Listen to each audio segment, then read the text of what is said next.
Hello, sixth class. Today we are going to continue our chapter first from history. Before starting our chapter, welcome to my YouTube channel. स्कूली ज्ञान से जुड़ी हर update को पाने के लिए सब्सक्राइब करें हमारा चैनल और लेटेस्ट अपडेट पाने के लिए बेल आइकन को प्रेस करना ना भूलें। जब हमने देखा था स्टूडेंट की कैसे कैसे डिफरेंट थिंग्स किए थे, मतलब लाइक ओल्ड टाइम के बारे में कि कैसे मैप वगैरह बनाए जाते थे और कैसे मैप्स में डिफरेंट देखने को मिला। इवन ऑल्सो हमने कंपैरिजन किया दो लोगों के बनाए हुए मैप के बीच में कि एक एग्जैक्टली जो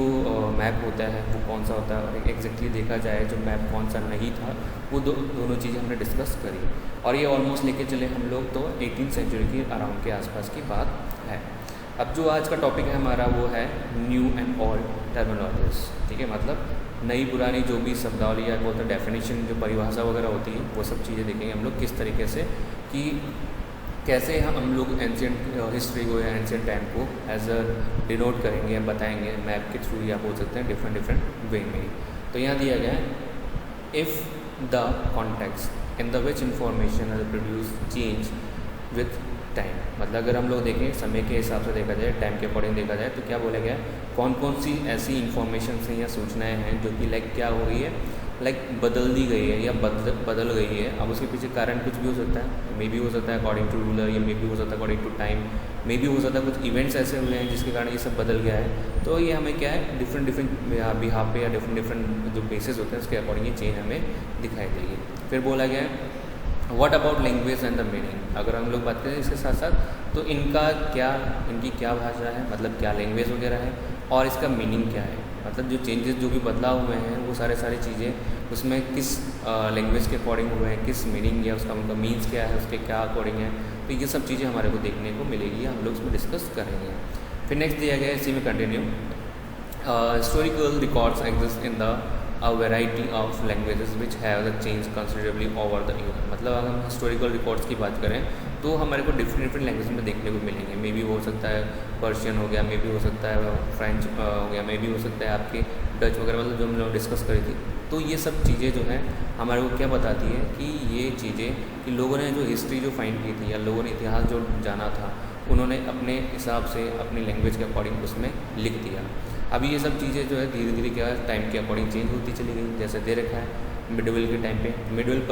Persian for examples in the different from the modern Persian. मतलब अगर हम लोग बात करें मिडवेल पर्शियन के टाइम की या मिडवेल टाइम की, तो उस टाइम पे जो लैंग्वेज थी या जिस टाइम पे हम लोग बोल सकते हैं कि जो उस टाइम पे लिखा गया था हिस्ट्री के बारे में या हिस्ट्री के बारे में जो बताया गया था वो किस में कन्वर्ट हो गया, मॉडर्न पर्शियन से मॉडर्न पर्शियन में कन्वर्ट हो गया, या बोल सकते हैं मॉडर्न फॉर्म में वो कन्वर्ट हो गया। अब क्या है नेक्स्ट क्या दिया गया, the difference in not just with regard to grammar vocabulary the meaning of the words also change over the time. मतलब क्या बोले अगर हम लोग इसका डिफरेंस देखें तो या इसके अकॉर्डिंग देखा जाए तो ग्रामर और वोकैबुलरी के अकॉर्डिंग ये चेंजेस नहीं हुए या इसके कारण बदलाव नहीं है। इसके पीछे और क्या कारण बताया गया है कि ये चेंजेस या बदलाव हुए हैं ये हुए वर्ड्स में भी। जैसे फॉर एग्जांपल हम लोग बात करें कि राजस्थान में मान लो कोई वर्ड बोला जाता है या राजस्थान में पर्टिकुलर कोई वर्ड का मीन्स अलग होता है, तो वहीं पे पंजाब हरियाणा या दूसरे स्टेट में क्या होगा उस वर्ड का मीन अलग होगा। ठीक है, तो ये सब चीज़ें किस लिए होती हैं according to time, according to language. मे भी हो सकता है हिंदी वालों ने जो हिंदी जानते हैं या पर्टिकुलर हिंदी लैंग्वेज के बारे में जानते हैं तो उन्होंने हिंदी में लिख दिया। फिर उसके बाद जो आए उन्होंने उसी को क्या कर लिया लाइक हरियाणा या पंजाबी में लिख दिया। तो मतलब डिपेंड करता है कि टाइम के हिसाब से जो है हर वर्ड्स का मीन्स चेंज हो जाता है या एक ही वर्ड के अलग अलग मीन्स निकल जाते हैं। अब यहाँ पर दिया गया नेक्स्ट जैसे taken the term Hindustan for example today we understand it as India the modern nation state. ठीक है, मतलब हम लोग बात करें छोटा सा एग्जांपल लें या एक एग्जांपल के रूप में, तो पहले किसी टाइम पे हम लोग हिंदुस्तान बोला करते थे, आज इसको मॉडर्न टाइम में या बोल सकते हैं आज के टाइम पे हम लोग क्या बोलते हैं इसको इंडिया बोलते हैं। तो ये हमें क्या डिनोट करता है, क्या बताता है कि ये एक तरह से एक ही वर्ड का हमने मॉडर्न या एक मॉडिफाइड जो है टाइप डिस्कस किया है या स्टडी करी है। ठीक है, क्योंकि हिंदुस्तान भी वही है जो पहले बोल सकते हैं लाइक हम लोग बात करते थे या जो हमारी कंट्री है उसके लिए, इंडिया भी वही है जो हम लोग जस्ट बात कर रहे थे पहले के टाइम पर। मतलब दोनों सेम ही कंट्री हैं या दोनों का नेम जो है एक ही कंट्री है, बट ये मॉडर्न टाइप के हिसाब से या मॉडर्न के जो बोलते हैं लाइक हमारे जो ट्रेंड है उसके अकॉर्डिंग से चेंज कर दिया गया है। ठीक है, नेक्स्ट दिया गया है when the term was used in the 13th century by Minhaj Siraj chronicle who wrote in Persian, मतलब क्या बोला गया अगर हम लोग बात करें इसके किसके अकॉर्डिंग, जस्ट इसके अकॉर्डिंग कि ये सब थिंग्स जो हमारे को दी गई है, या फिर हमारे को ये जो हिंदुस्तान, जैसे हमने हिंदुस्तान के लिए बात कर रहे थे, तो वहीं पर तो हम लोग 13वीं सेंचुरी की बात करें तो वहाँ पे फ़ारसी जो इतिहासकार थे जिनका नाम है मिनहाज सिराज, ठीक है, तो उन्होंने हिंदुस्तान जो शब्द है या जो वर्ड है उसका यूज़ किया गया था, और उसके पीछे कारण क्या था, पंजाब हरियाणा और गंगा यमुना के बीच की जो पर्टिकुलर बीच वाली जो सिचुएशन है या उसके बीच वाला जो बोलते हैं प्लेस है, उसके अकॉर्डिंग इसका यूज़ किया गया था, या उसके बिहाफ पे इसको लाइक यूज़ किया था ताकि क्या हो, बताया जा सके कि कौन से एरिया की बात की जा रही है। नेक्स्ट दिया गया, he use the terms in the political sense for the land that were a part of the domination of the Delhi Sultanat, मतलब यहाँ सुल्तान भी बोल सकते हो, सल्तनत या सुल्तान दोनों, मतलब सुल्तान जस्ट वहाँ पे रूलर करने वाला, सल्तनत मतलब पर्टिकुलर वहाँ की डायनेस्टी के लिए। देन उसके बाद में क्या दिए गए, तो हम लोग ये डिस्कस कर चुके थे गंगा पंजाब हरियाणा जो है पर्टिकुलर उनके बीच वाला जो एरिया है इसके आसपास वाला, तो इसको हिंदुस्तान के रूप में बताया गया था, लेकिन इसने एज ए पॉलिटिकल बेसिस पे या लोग बोलते हैं राजनीतिक रूप के रूप में देखा है, तो इन्होंने इस पर्टिकुलर एरिया जिनके नाम बोले पंजाब हरियाणा वगैरह, इनको क्या किया, एक सुल्तान के रूप में बोले या एक तरह से बोल सकते हैं, एक तरह से रूलर के रूप में इसको ऑक्यूपाई या इसको अधिकार क्षेत्र में आते हैं, मतलब कहने मीन्स ये हो गया कि ये सारे पंजाब हरियाणा स्पेशली गंगा यमुना वाला एरिया है, ये सुल्तान के अंडर में आते हैं, मतलब इस पर इसका सुल्तान का कब्जा हुआ करता था। अब सुल्तान मतलब वही जो दिल्ली सल्तनत से बिलोंग करते थे या दिल्ली से रूल करते थे, उनके लिए बोला गया स्पेशली। फिर नेक्स्ट इसी में दिया गया है सेम जो थिंग, अगर हम लोग इसको कंटिन्यू करें तो the area included in the this term shifted with the extent of the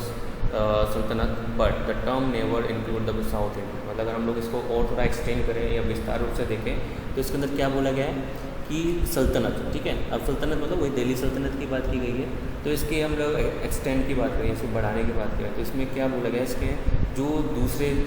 area हैं तो उसमें हम लोग बेसिकली मान के चलें या इसके बारे में डिस्कस करें तो क्या बोला गया कि इसमें हिंदुस्तान जो शब्द है, मतलब हिंदुस्तान जो वर्ड है जिसमें हम लोग बोल सकते हैं लाइक दक्षिण भारत या बोल सकते हैं साउथ इंडिया है, वो इसके अंदर इंक्लूड नहीं किया जाता है, ठीक है, या बोल सकते हैं हम लोग स्पेशली जो आपके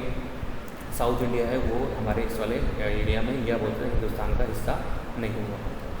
फिर नेक्स्ट इसी में कंटिन्यू हमारे को दिया है, अब क्या दिया, थोड़ा सा मुगल डायनेस्टी के या मुगल सेकुलर्स के बारे में है, जैसे दिया है by contrast in the earlier 16th century Babar use Hindustan to describe the geography and the fauna and the culture of the inhabitants of the subcontinent, मतलब अगर हम लोग बात करें किसके हिसाब से, बाबर के साथ है, तो बाबर के लिए क्या बोला गया यहाँ पे कि जो बाबर था, मतलब हम लोग 16th सेंचुरी की बात कर रहे हैं स्पेशली 16 जो सदी उसके बारे में, तो बाबर ने हिंदुस्तान जो वर्ड था उसका यूज़ किया था, और इसके पीछे कारण क्या था कि जो हमारे सब कॉन्टिनेंट है या बोल सकते हैं हम लोग जो कॉन्टिनेंट की बात कर रहे हैं जिसमें भूगोल मतलब लाइक जोग्राफिकल, फिर हम लोग बोल सकते हैं फ्योना मतलब वही पशु पक्षी जो आते हैं इसमें, मतलब स्पेशली हम लोग बोले आपके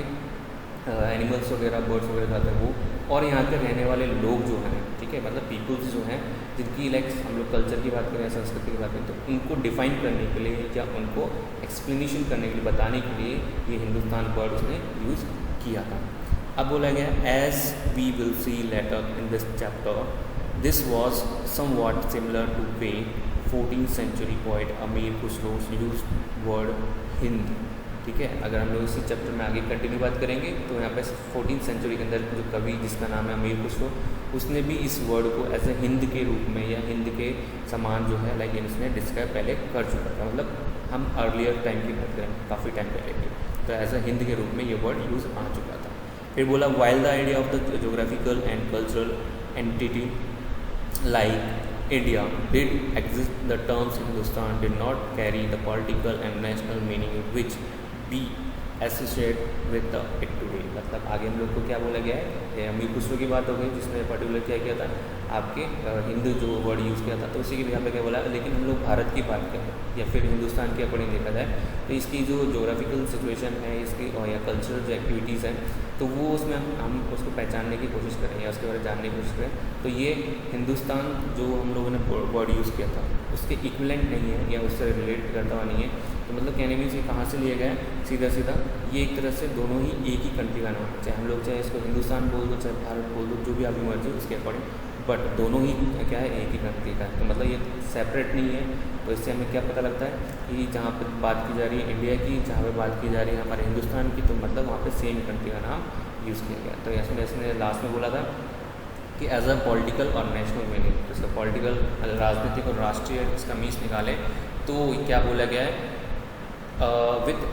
एसोसिएटेड विथ इट टुडे, मतलब जो एक दूसरे से हम बात करें तो ये आज एक दूसरे से नहीं जुड़ते हैं। आज के हिसाब से देखा जाए तो ये दोनों चीज़ें अलग है और पहले के हिसाब से देखा गया तो दोनों चीज़ें सेम थी। तो स्टूडेंट अभी के लिए इतना ही, बाकी हम लोग करेंगे नेक्स्ट वीडियो के लिए। अभी आपको ये वीडियो पसंद आया हो तो थैंक यू, इसको सब्सक्राइब कर देना एंड प्लीज़ लाइक कर देना। Thank you very much.